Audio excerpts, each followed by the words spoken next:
Yang sakit juga selalu berdoalah, mohon harapan agar disembuhkan. Yang sehat pun juga mengalami hal yang sama, mohon rahmat kekuatan agar dijauhkan dari segala penyakit ini.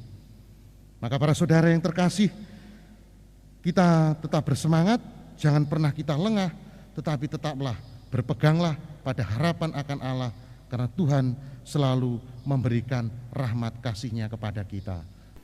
Dalam nama Bapa dan Putra dan Roh Kudus. Amin. Semoga rahmat Tuhan kita Yesus Kristus, cinta kasih Allah, dan persekutuan Roh Kudus bersamamu Dan bersama rohmu. Saudara-saudariku yang dikasihi Tuhan, dimanapun Anda berada,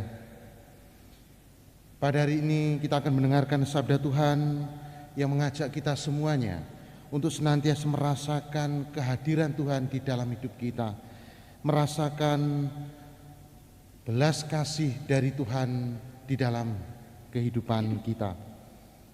Maka di awal perayaan Ekaristi ini marilah kita hening sejenak, kita buka hati kita, pikiran kita, agar kita senantiasa layak merayakan misteri suci ini. Dalam Ekaristi ini kita diajak untuk berdoa, untuk mohon perlindungan dan penyertaan Tuhan untuk seluruh warga paroki kita. Kita juga berdoa untuk saudara-saudari kita yang sakit, khususnya mereka yang terpapar COVID-19 yang kita intensikan hari ini. Semoga segera pulih dan bisa kembali beraktivitas secara normal. Bapak, Ibu, saudara-saudariku yang dikasihi Tuhan, dimanapun Anda berada, hari-hari ini atau akhir-akhir ini situasi pandemi COVID semakin meningkat, dan pastinya saudara-saudari kita yang terpapar COVID maupun kita yang sehat mengalami hal yang sama, yaitu bergumul. Setiap pribadi dari kita pasti mengalami situasi bergumul. Bergumul yaitu kita berpikir atau ada rasa khawatir dan lain sebagainya.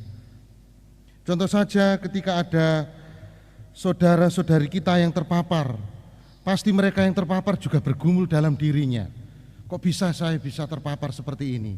Saya bisa terpapar seperti ini setelah kontak dari mana dan lain sebagainya. Begitupun kita yang sehat, kita juga bergumul di mana kita juga mengkhawatirkan saudara-saudari kita yang terpapar. Bagaimana saya bisa membantu mereka yang terpapar dan lain sebagainya. Itulah yang akhir-akhir ini, selama masa pandemi ini, sering kita lakukan, sering kita rasakan, yaitu bergumul, ya, mengalami situasi bingung, khawatir dan lain sebagainya.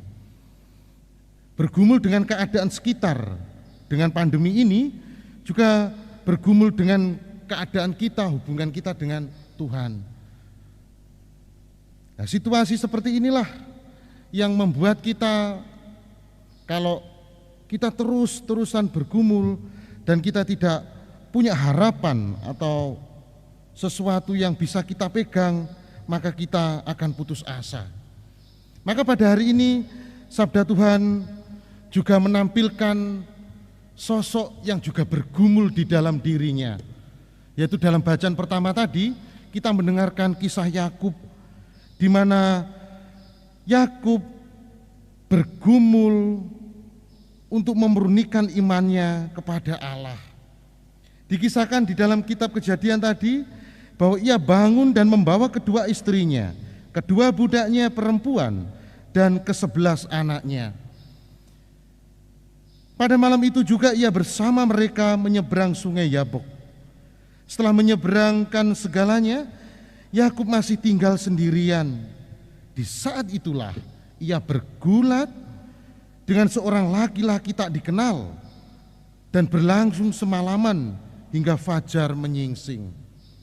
Perlu kita pahami bahwa orang-orang Yahudi memiliki ketakutan tersendiri dengan dunia air. Mungkin karena pengalaman air bah yang menakutkan. Mereka juga percaya bahwa di dalam air itu ada penunggunya. Itulah sebabnya ketika Yakub bergulat dengan seorang lelaki tak dikenal, yang mungkin berpikir sedang bergumul dengan penunggu air sungai Yabok. Dikisahkan juga bahwa ketika lelaki itu merasa tidak akan mengalahkan Yakub, maka ia memukul sendiri pangkal paha sehingga ia terpelecok. Orang itu meminta kepada Yakub untuk membiarkannya pergi, namun Yakub tidak membiarkannya, malah ia meminta untuk diberkati. Pergumulan Yakub ini di dalam dirinya. Di sungai Yabok inilah Yakub mendapatkan nama baru, yakni Israel, sebab ia sudah bergumul melawan Allah dan manusia, dan Yakub menang. Yakub juga menamakan tempat ini Peniel, sebab ia yakin telah berhadapan muka dengan Allah, namun ia tetap hidup. Nah, melalui bacaan ini tadi kita dibantu untuk menyadari pengalaman iman atau pengalaman akan Allah di dalam diri Yakub. Yakub bergumul semalaman di hadirat Allah. Ia bertahan dan memenangkan pergumulannya, sehingga ia diberi nama baru Israel. Yakub memberi teladan kepada kita semua. Dalam pergumulannya, dia punya satu pegangan, yaitu punya harapan bahwa Allah selalu menyertainya. Maka situasi pandemi yang seperti ini, saudara-saudari kita yang terpapar pasti juga mengalami pergumulan batin yang berat. Kita yang sehat ini juga mengalami pergumulan batin juga. Mau menolong saudara-saudari kita pun juga harus berjaga, menjaga kesehatan kita, taat protokol kesehatan, dan lain sebagainya. Itulah pergumulan kita. Tetapi kita tidak boleh terus-terusan hanyut dalam pergumulan itu. Kita harus punya satu pegangan, satu harapan untuk tetap bersemangat di dalam hidup. Karena itulah yang menjadi kunci kita di masa pandemi. Kita punya pegangan, ada Tuhan Allah yang selalu menyertai kita. Maka bacaan Injil hari ini, di mana pergumulan itu juga dialami oleh orang bisu, kerasukan setan. Dia bergumul dengan dirinya, dengan sesama, dan di hadirat Yesus. Pergumulan pribadi itu menjadi kemenangan bagi orang yang sakit itu ketika Tuhan Yesus memberikan, atau karena rahmat belas kasih Allah, akhirnya orang itu diselamatkan. Tapi apa yang dialami Tuhan Yesus ketika dia sudah menyembuhkan orang yang sakit itu? Ada saja orang yang tidak percaya bahwa itu adalah rahmat keselamatan dari Allah. Orang-orang tertentu masih berpikir bahwa itu kekuatan penghulu setan. Begitulah kehidupan, di mana kita sudah melakukan kebaikan, belum tentu orang itu menilai itu baik. Yesus sudah memberikan keselamatan, memberikan kebaikan, menyelamatkan, tetapi ada saja orang yang masih tidak percaya. Inilah kehidupan realitas. Dan kita semua diajak bersama-sama untuk tetap bersemangat mempunyai pegangan hidup, terutama di masa pandemi ini. Kita berharap, selalu punya harapan yang besar bahwa Allah selalu membuka diri untuk menyelamatkan kita. Walaupun kadangkala orang tidak percaya, seperti Yesus tadi, ada beberapa orang yang mencemooh bahwa itu kekuatan penghulu setan. Tetapi Yesus tidak pernah merasa kecewa. Ia tetap berkeliling untuk berbuat baik, karena Yesus memiliki hati berbelas kasih, berbela rasa kepada umatnya. Maka kita semuanya juga harus senantiasa di masa pandemi ini, di masa sulit ini, harus selalu punya harapan. Tuhan Allah tidak pernah meninggalkan kita. Walaupun kita mungkin juga pernah kecewa dengan Tuhan, Tuhan selalu membuka keselamatan, membuka bagi kita yang mau datang kepadanya. Karena keselamatan itu adalah tawaran. Maka dikembalikan kepada kita, kalau kita kepengen selamat, yo berusahalah, berharaplah kepada Allah, datanglah kepada Allah, mohon rahmat keselamatan. Tetapi kalau tidak butuh, yo kamu mengalami kesulitan, yo terserah.